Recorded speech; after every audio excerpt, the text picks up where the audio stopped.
कांग्रेस के राष्ट्रीय प्रवक्ता रणदीप सुरजेवाला के बयान को लेकर सियासत शुरू हो गई है। सुरजेवाला ने कहा था कि बीजेपी को वोट देने वाले लोग राक्षस प्रवृत्ति के हैं, जिस पर नेताओं का अब धड़ाधड़ रिएक्शन सामने आ रहा है। देखिए क्या कुछ कहा।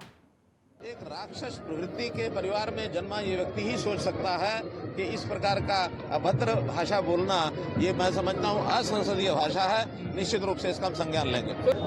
रणदीप सुरजेवाला जी, मुझे लगता है कि कर्नाटका के बाद ज्यादा ही रामायण का पाठ पढ़ रहे हैं। राक्षस जैसी प्रवृत्ति के लोग वोटर्स को बोलना, ये उनकी मानसिकता को दर्शाती है कि वो व्यक्ति अपना आपा खो चुका है। हम तो वोटर को भगवान मानते हैं।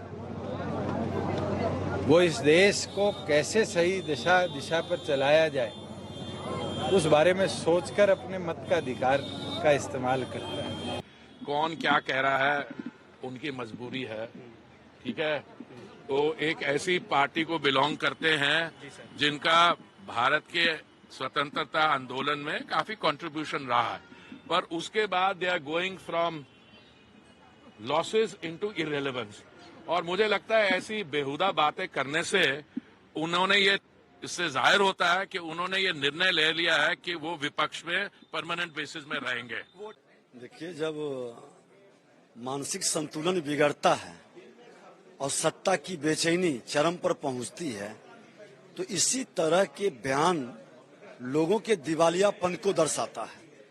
आज जिस तरह से उनका बयान है, ये उनके दिवालियापन को दर्शा रहा है। एक संवैधानिक संस्था के अंतर्गत जिम्मेवारी निभाने वाले लोग नजर नहीं आ रहे हैं, और इस तरह का भारतीय जनता पार्टी आज देश के मान सम्मान स्वाभिमान को बढ़ाया है। आज पूरे माँ भारती के संतान कहीं न कहीं अपने को गौरवान्वित महसूस कर रहा है। अब स्वाभाविक है उनकी मानसिकता राक्षसी होगी। हम लोगों, बिहार देश की जनता देश में एक अच्छी सरकार चाहती है, जिसकी मानसिकता जिस तरह की होती है उस तरह का बात कर। चुनावी हिंदू बन जाते हैं। चुनाव जब आते हैं तब इनको एक चीजें दिखाई देने लग जाती हैं, तो इसलिए इनको तो देश भी देख रहा है, समाज भी देख रहा है, और उनके अंदर भी बड़ी खलबली हो गई है। कई प्रकार की दुनिया चल रही है, कोई कुछ पूछ रहा है, कोई कुछ पूछ रहा है, तो ये तो जवाब आपस में ही देने की तैयारी उनकी हो रही है कि वो ये पूछ रहे हैं कि तुम क्या कर रहे हो। और इसके बारे में मुझे लगता है कि कांग्रेस अंतर्द्वंद से अब पीड़ित हो गई है इस बात को लेकर। कांग्रेस के संस्कार और कांग्रेस की परिपाटी का परिचायक है। ये कोई नई बात नहीं है।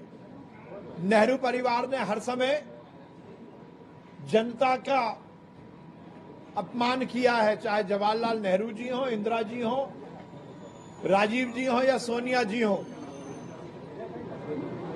वो हर समय जनता का अपमान करते आए और अपने आप को, अपने परिवार को इस देश में संविधान से ऊपर मानते आए हैं।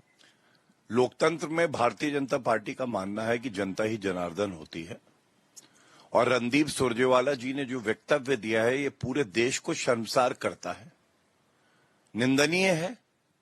और कांग्रेस पार्टी के अध्यक्ष मल्लिकार्जुन खड़गे को चाहिए कि तुरंत रणदीप सुरजेवाला पे कार्रवाई करें और उन्हें कांग्रेस पार्टी से निलंबित करें। वो ये भी स्पष्ट करे देश को कि क्या ये कांग्रेस पार्टी की सोच है। वो ये भी बताएं कि रणदीप सुरजेवाला जी ने ये जो वक्तव्य दिया है, क्या वो इसका समर्थन करते हैं। भारतीय जनता पार्टी की नीतियां देश के लिए खतरनाक है। जिस तरीके से धर्म और जाति के आधार पर देश का, समाज का बंटवारा भारतीय जनता पार्टी ने किया है, और जिस प्रकार भारतीय जनता पार्टी की सरकार बनने के बाद और अन्य प्रदेशों में भी जोड़ तोड़ से जो सरकारें बनी हैं भारतीय जनता पार्टी, वो संविधान के अनुसार वो कार्य नहीं कर रही है। संवैधानिक संस्थाओं का पूरी तरह से दमन किया जा रहा है, उनको कब्जे में लिया जा रहा है, और जो बोलता है उनके खिलाफ तो उन्हें जो जांच एजेंसीज हैं, आईटी, इनकम टैक्स है, ईडी है, वो सबके रेड होती है, उनको धमकी दी जाती है। तो इन सब से और स्पष्ट नहीं है कि भारतीय जनता पार्टी की सरकार रहना देश में जो सद्भावना लेकर और भाईचारा के साथ में जो चलना चाहिए उस तरह तो नहीं है। तो सुरजेवाला जी ने इसी तरह की बात की है, भारतीय जनता पार्टी की नीतियों को लेकर बात की है, तो वो ठीक है। मैं और मेरी पार्टी का बिल्कुल अलग एक मामला है। हमारा मानना है कि राजनीति में खास तौर पर जो भाषाई गरिमा गिरी है, और हम बीजेपी से परेशान रहते हैं कि बीजेपी ने उस गरिमा को 9-10 वर्षों में काफी नीचे गिरा दिया, जिसमें कई दफा प्रधानमंत्री जी शामिल रहते हैं। तो उस गरिमा से भी हम लड़ रहे हैं। तो अतः इस तरह की भाषा के पक्ष में तो खड़ा नहीं हुआ जा सकता। जो वोट लोग कर रहे हैं उनका दिल जीतना भी हमारा कर्तव्य है ना। हम उनके समक्ष एक प्रगतिशील विकल्प दें, व्यक्ति केंद्रित आत्ममुग्ध राजनीति के ठीक विपरीत उनको सामूहिकता का संदेश दे, ये हमारा उद्देश्य होना चाहिए। उपहास उड़ाना, इस तरह की भाषा के पक्ष में हम तो कतई नहीं है।